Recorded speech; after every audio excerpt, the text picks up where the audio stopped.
अस्सलाम वालेकुम दोस्तों, तव्हांखे ॿुधाईं था हलूं तकरार ड्रामे जी नेक्स्ट एपिसोड जी पूरी अपडेट।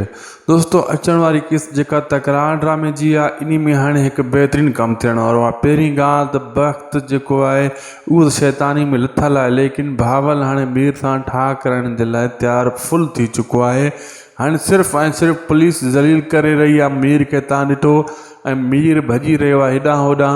हाणे हिकिड़ो कमु थींदो दोस्तों, मीर त हेॾे होॾे भॼी रहियो आहे, मीर जो ठाह भावल सां थी सघे थो मुमकिन, लेकिन जे मूसा खे नवाब खान छॾायो, केस ख़तमु कयईं, पोइ उन जे हिसाब सां दोस्तों मीर राणनि जी ऐं मूसा दरिया खान वारनि जी जान छुटी वेंदी नवाब खान मां।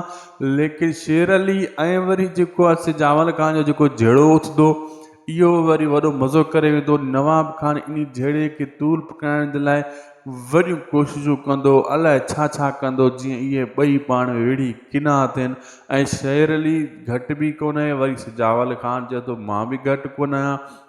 ऐं इन्हनि खे विड़ाइण जे लाइ इहे वाठा ऐं पुलिस पूरो कमु कंदी। ऐं अहिड़े हिसाब सां जीअं ही जंग जहिड़े में अॻिते लही वञनि, हिक ॿिए खे बुछड़ो करनि, हिक ॿिए खे बूट हणनि, अहिड़े हिसाब सां तकरार ड्रामे में अचण वारी किस्तनि में मज़ो थियण वारो आहे। दोस्तों, इहा अपडेट तव्हां ताईं पुॼाईसीं। उदासी टीवी यूट्यूब चैनल खे ज़रूरु सब्सक्राइब कंदा, असांजे पेज खे बि फॉलो लाइक शेयर ज़रूरु कंदा।